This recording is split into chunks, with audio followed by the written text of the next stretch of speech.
because we're talking about the PS5 Pro. It's a weird one, isn't it? Like, I feel like with the PS4 Pro, even though I didn't buy a PS4 Pro, I felt like there was a bigger jump. You guys can tell me because I miss basically that generation. I feel like with this one, it's very underwhelming. I'm a PlayStation fanatic, so I do want to buy it once I get my OLED monitor and I'm in big debt. But I want to buy it so I can do some videos, but also just because I'm a PlayStation fanatic. But that showcase really made it hard to get excited for it, mainly because of the stand and the damn disk drive. That was, oh gosh. Oh gosh. With the PS5 and the PS5 Pro, even the PS6, they are working on this years in advance. So the PS5 Pro was a 5-year project in development before the PS5's launch, which is always part of the plan. It's a bit obvious that they need to focus on these systems well in advance. But the PS5 Pro will be released obviously on the 7th. I couldn't actually find a disk drive available. Would you believe that? Imagine that. Can't find parts for the flipping console. So according to Sony and the CEO, Sony's mid-gen refresh has been in the works since before the base model launched on the 19th of November 2020. Nishino explained that a Pro model was always part of the plan. Nothing that we have done Pro in the last generation. We learned a lot from there. Delving deeper into the staggered strategy, Nishino said when we were selling PS4 Pro, in addition to the PS4, 20% of customers actually got the PS4 Pro. It was high end. It was premium tier. It was not just about the highly engaged came to PlayStation to get PS4 Pro. So we started working on the PS5 Pro even before PS5 launched. It was another 5-year project. I would love to have known the thought process behind it. How are we going to piece this together? This is going to be high end. A lot of people, this is for people who've who have got money, who are PlayStation enthusiasts. Here is an official list. So let's run through the list of games. People will need to test these out. Many developers in the past, we're going to run through this and just have a look through the games. So there are quite a lot of games. But many developers in the past have confirmed the games to support PS5 Pro. But now Sony have shared the official list of launch for the upgraded console from Thursday, the 7th of November. The following PS5 games will support PS5 Pro. So these are, so these are the PS5 ones. So we've got Alan Wake 2, Albatross, Apex Legends, Armor Reforger, Assassin's Creed Mirage, Baldur's Gate 3, Call of Duty, EA Sports College Football, Dead Island 2, Demon Souls, Diablo, Dragon Age of Ilgard, Final Fantasy VII Rebirth. I'm not going to go through all of them. Fortnite, God of War Ragnarok, Hogwarts Legacy, Horizon Forbidden West, Liza P, Madam, Spider-Man Remastered, Miles Morales, Spider-Man 2, No Man's Sky, Power World. So there's quite a lot of games. How good are these updates going to be? Until Dawn. The fact that you can get a PS5 Pro and you can't get a disc drive. Demon Souls, I don't know how that game looks any better. Callisto Protocol looked amazing. The Finals, The First Descendant, The Last of Us Part 1. My gosh, The Last of Us Part 2.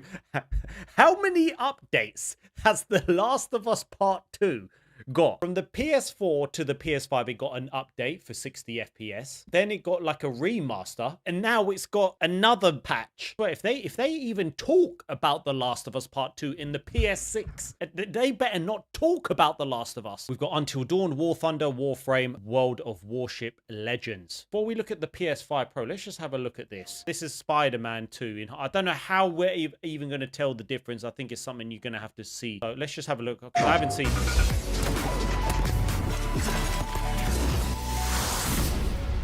I think what's been great about this generation of consoles is that players get to choose how they want to play the game. The challenge is, are we delivering the promise of this character, of this franchise, playing either in fidelity mode or performance mode? In order for us to accomplish that, we want to put as much detail as we can into the characters and the environment. In the puddles. But one of the things that you will experience in real life is that the world is incredibly reflective. There's glass buildings that are reflecting. Spider-Man's goggles, his lenses. Okay, I'm not gonna lie.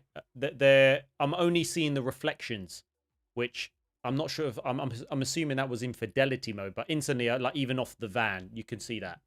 Reflecting the world around him, and we've always had to make compromises when we switch to a performance mode. The fidelity of it drops a little bit just so that we can get that extra performance. And so your final product ends up being kind of that compromise between the creative vision and the technical limitations that we have. The team works really, really hard to make sure no matter your personal preference, that feeling of what you want to be as Spider-Man will continue to be felt. The PS5 Pro fits in nicely where it allows for oh gosh, that guy looks scared. Why did he look so scared? He's like, damn! He's like, I can see the difference! The PS5 Pro fits in nicely where it allows for higher fidelity. The ray tracing is now 2 to 3 times as fast. Oh, that's the look you have to make so that you can see the difference for the PS5 Pro. You have to be like, hey, yeah, I see it. custom joking, silicone man. AI upscaler that performs the upscaling, the anti-aliasing, frees up a lot of the GPU to render pure graphics, but also improves the visuals and the jump in quality, fidelity, the extra detail in the distance is just unbelievable. Players can swing through the city at 60 frames per second, get that nice, smooth controls that they want, but Give at the us same your time money. have the fidelity of the world and the characters from fidelity mode. When players play Marvel Spider-Man 2 on PlayStation 5 Pro, no doubt they that are it's playing going to the look better. quintessential version of the Spider-Man experience on the PlayStation 5. So listen, I can sit here and be like, oh, what's the point? Listen, this is for the enthusiasts. That's the thing. This is for the enthusiasts. That's the thing, is the price. And this is for the enthusiasts. Nothing wrong with it. I'm not saying it's worth it, but I'm just saying you can see the difference. Obviously here. Things that you will experience in real life. Is And that there as well. Well, that was Miles. it's incredibly reflective. There's glass buildings that are reflecting. It just makes you think when you're going into the PS6, how good are these games going to get? That's the thing. How good are these games going to get? Let's have a look at this video.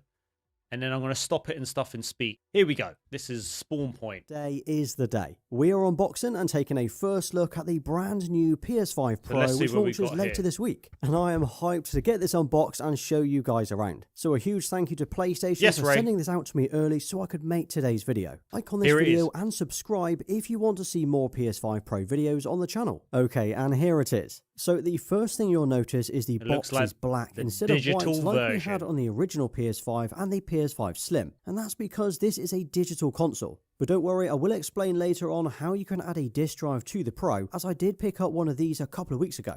So we've got the PS5 Pro image on the front, along with the new Pro label on the logo. Then around the back, we've got another image of the console and the controller, with some extra information about the specs and the console details.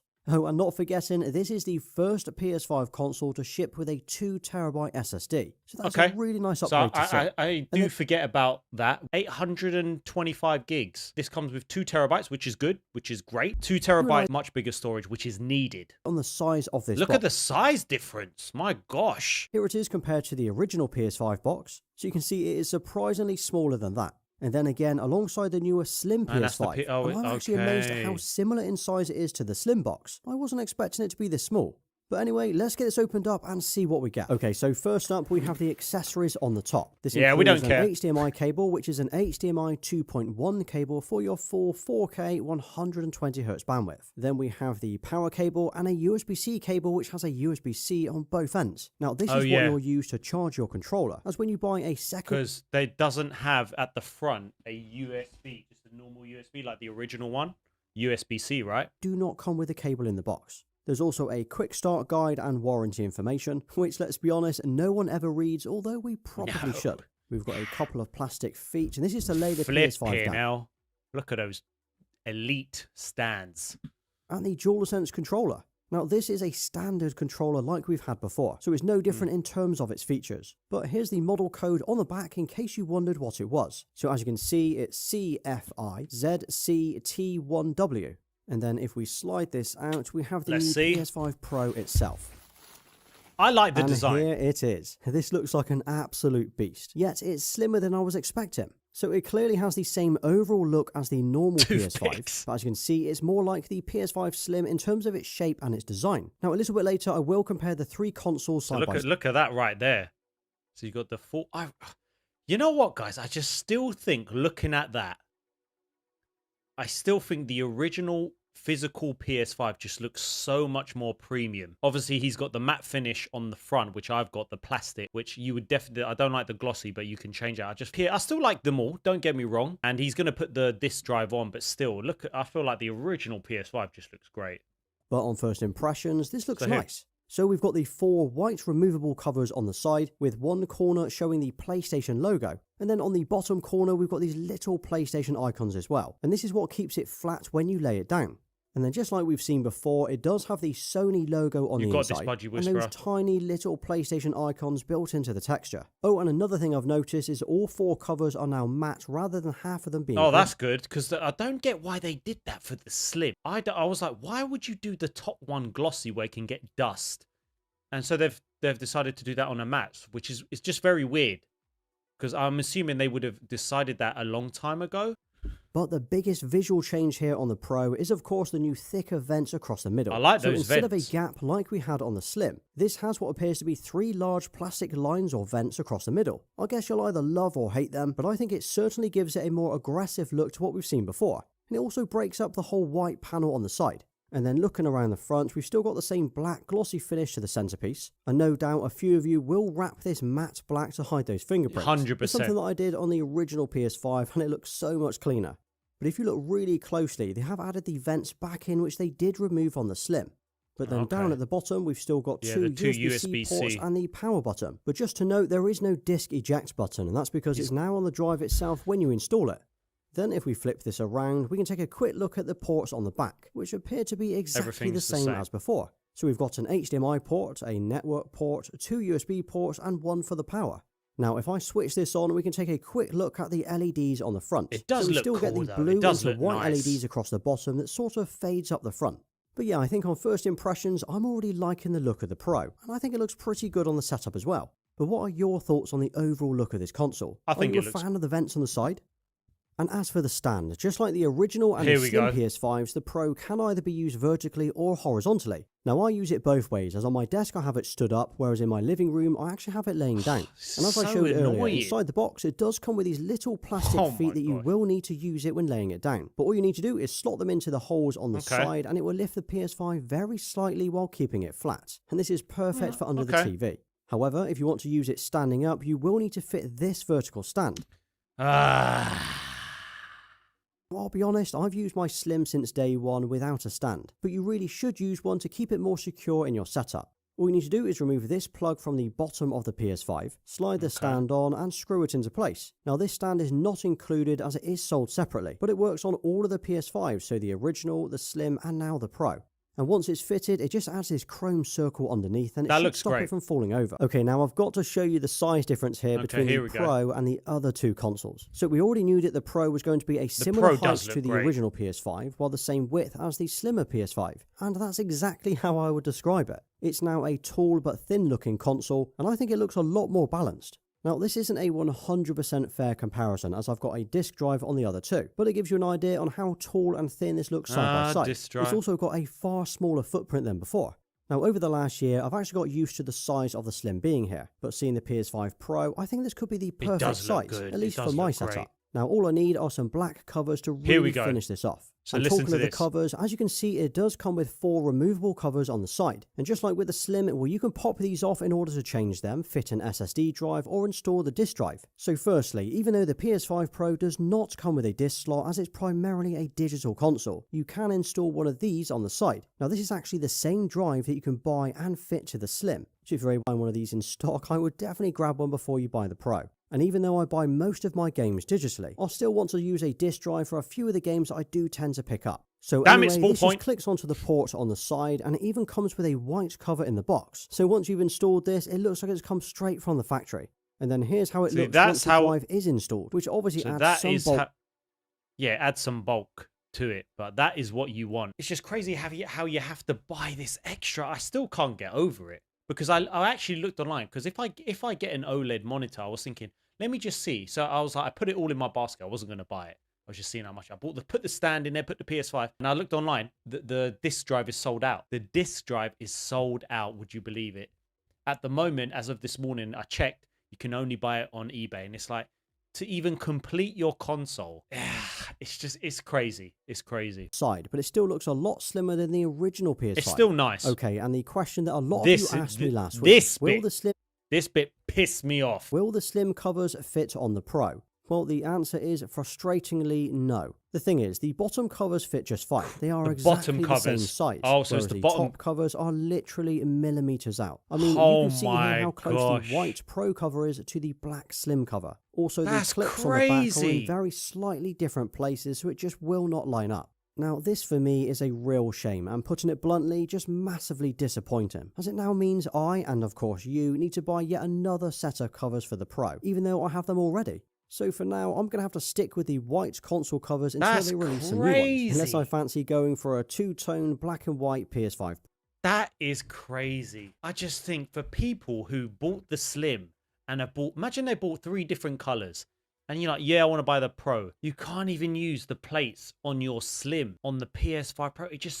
I don't understand why they wouldn't do that. Come on, man. It's like everything adds up. It's just like the disk drive, the stand. This is a Pro. And then now plates. What is next, though? What's the PS6 next?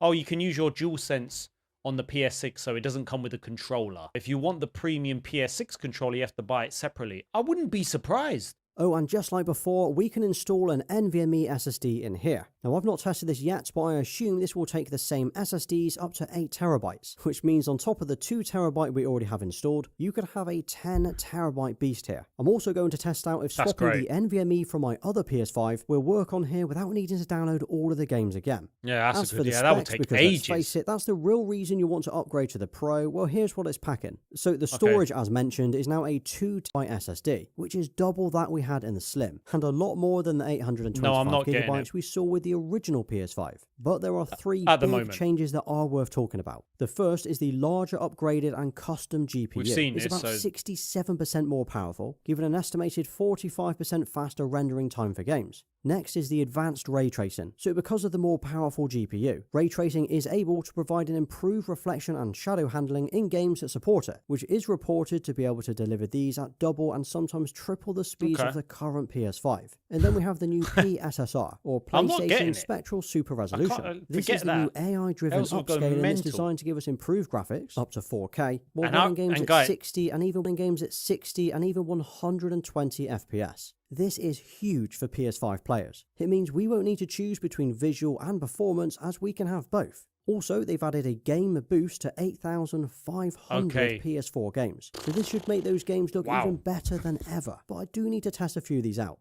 Yeah, and then this is the full specs as included in the box. So it's got the same CPU as the base PS5, which is an AMD Zen 2 with 8 cores and 16 threads. Now the GPU is a 16.7 teraflops RDNA based, but there's no mention if this is RDNA 2, 3 or 4, as it is custom. Then 16 gigabytes of GDDR6 and 2 gigabytes of DDR5, so totaling 18 gigabytes of memory. Oh, and it also has Wi-Fi 7. But for now, that was a quick unboxing and first look at the new PS5 Pro. So over the next few days, I'm going to get this set up and download all of the PS5 Pro enhanced games to test this out, along with some PS4 games as well. And from the list that we've seen so far, there are a lot of games I want to try. We've got Horizon, The Last of Us, Spider-Man 2, Stellar Blade, to name a few. But there are now more than 80 games which are PS5 Pro enhanced. But in the meantime, if you've got any questions at all about the PS5 Pro, or things you want to see me test, please drop those in the comments and I will try to cover those in my full review later this week. Now, if you drop a PS5 Pro Let's Go in the comments, I'll give you a thumbs up for staying right till the end. Well, thanks for watching. Please like, subscribe, and follow me. Until next time. They're focusing on quality of the games. There's loads of PS4 games that look insane if you buy a PS5 Pro. According to a screenshot shared by Reset Era user Modiz, the enhanced image quality for PS4 games toggle looks. So this is what you will get if you get your PS5 Pro. So it says enhance image quality for PS4 games. Improve the image quality of PS4 games to enjoy higher quality gameplay for some games. Turn this off if you experience unexpected behavior during gameplay. I feel like we will come to a point with gaming where the PS6 will run for like at least 10 years. Because I don't see how you can keep getting better with these systems, because they're coming up to capacity. They're coming up to the capacity with PCs. Obviously, they're still not as strong as PCs, but you know what I'm saying.